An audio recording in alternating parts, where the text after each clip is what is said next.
Why wasn't Portugal conquered by Spain? Did you know that there was a time when Spain controlled nearly all of the Americas, but still couldn't fully conquer its small neighboring country, Portugal? A powerful empire with some of the world's fiercest armies somehow lost a land right next to its borders? Have you ever wondered why Spain could dominate almost all of the Americas, yet couldn't do anything to Portugal, a small nation? What's the hidden secret behind this? What lies behind the incredible resilience of Portugal? According to many historians, the story behind this is even more thrilling than what textbooks have told us. Are you ready to uncover this secret? Let's dive into it right now. And don't forget to hit like, subscribe, and activate the notification bell so you won't miss out on more fascinating historical truths. Spain was a mighty empire, while Portugal was just a small country. So why couldn't a land full of ambition like Spain conquer Portugal? In the 1500s, Spain was not only a military powerhouse, but also owned vast, rich colonies across the Americas, from Mexico and the Caribbean to the Philippines and South America. Meanwhile, a tiny nation like Portugal, with a smaller population and no significant military strength, still stood firm, right at Spain's doorstep, surrounded by the Atlantic Ocean. It's really puzzling, isn't it? Why couldn't such a small nation as Portugal be colonized or defeated? The answer lies in the way these two countries were formed. Spain, with its strong roots in Roman times and its Christian kingdoms, had been torn apart by internal conflicts. Meanwhile, Portugal, though only officially established as a country in 1143, had its own distinct history, filled with key victories and an unwavering spirit of freedom. It's hard to imagine that a powerful country like Spain couldn't defeat Portugal, right? But if you look closely at history, things aren't always as they appear on the surface. So what exactly helped Portugal maintain its independence for such a long time? Let's dive deeper into the story of the Iberian Peninsula. As we've learned in the 5th century, after the Romans withdrew from the Iberian Peninsula, the Visigoths took control of the region. By the 8th century, the Moors from North Africa invaded and imposed Islamic rule, leading to many uprisings and endless wars. This struggle, which lasted for centuries, eventually led to the Reconquista, the process of reclaiming Iberia from the Moors. Though the Moors controlled most of the south, Christian kingdoms like Aragon and Castile in the north created the foundation for resistance, a crucial factor in the birth of Portugal.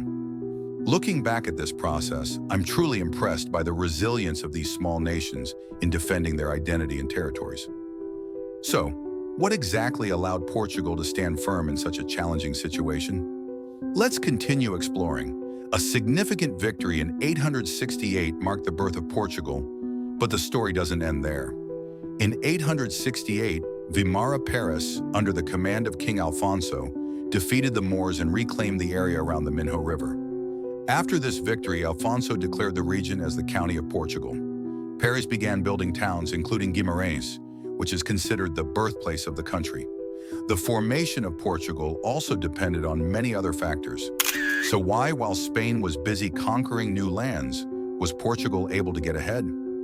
Portugal didn't just develop strongly on land, it quickly ventured out to the vast sea. In the early 15th century, under the leadership of Henry the Navigator, Portugal led the way in maritime exploration. He drove ocean voyages aimed at finding new trade routes, thus building a strong naval empire. Portugal sent fleets of explorers across the world, from North Africa, India, to Brazil. In 1415, Portugal conquered Ceuta, starting a series of invasions and explorations throughout the 15th century.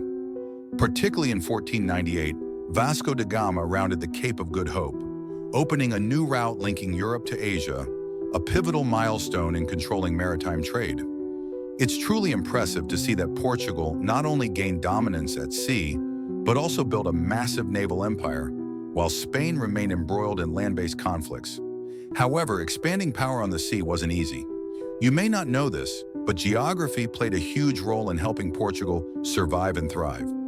Despite being right next to Spain, Portugal was naturally protected by its unique geography.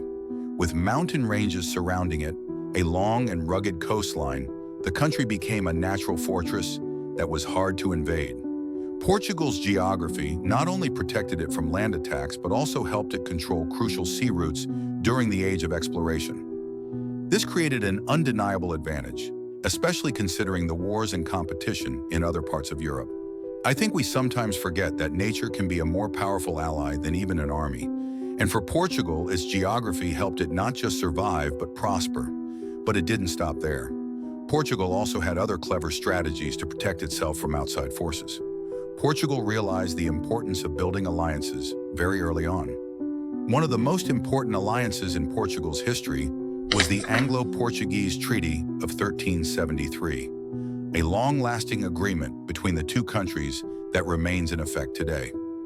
This alliance provided Portugal with military and political support when facing larger powers, especially Spain. While Spain was distracted by the Reconquista, Portugal quickly seized the opportunity to build trade colonies, especially along the West African coast. The relationship with England gave Portugal a significant advantage in its clashes with Spain. This was truly a smart strategy. Maintaining strong alliances not only helped Portugal protect its national interests, but also served as the key to maintaining its independence over the centuries. But what made Portugal stand out is that it didn't just survive. It made a significant impact at sea. Portugal rose to become a maritime power. What allowed them to get ahead in this race? When Portugal and Spain shared the same king, did Portugal nearly lose its independence? After the death of King Sebastian in 1578, Philip II of Spain claimed the throne. Even though they had the same king, Portugal still maintained its independence, albeit under indirect control from Spain. This was a difficult turning point for Portugal, but fortunately, they managed to preserve their identity and independence. Another factor that helped Portugal maintain its independence was strategic alliances.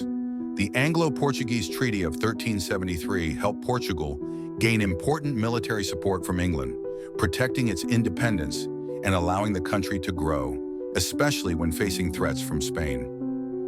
While Spain struggled with internal issues, Portugal expanded its reach across the seas. Under the leadership of Henry the Navigator, Portugal led the way in exploring new sea routes, from India to Brazil, building a powerful naval empire. Portugal truly capitalized on this opportunity and became a maritime superpower, something Spain couldn't do at the time. However, the competition between the two countries was far from over. Are you surprised that Portugal managed to stand strong against Spain? What do you think helped them maintain their independence throughout the centuries? Share your thoughts in the comments below. The next video will reveal another little-known secret about nations in history. Don't forget to like, subscribe, and hit the notification bell to not miss out on the next exciting video. Thank you for watching, and I'll see you next time.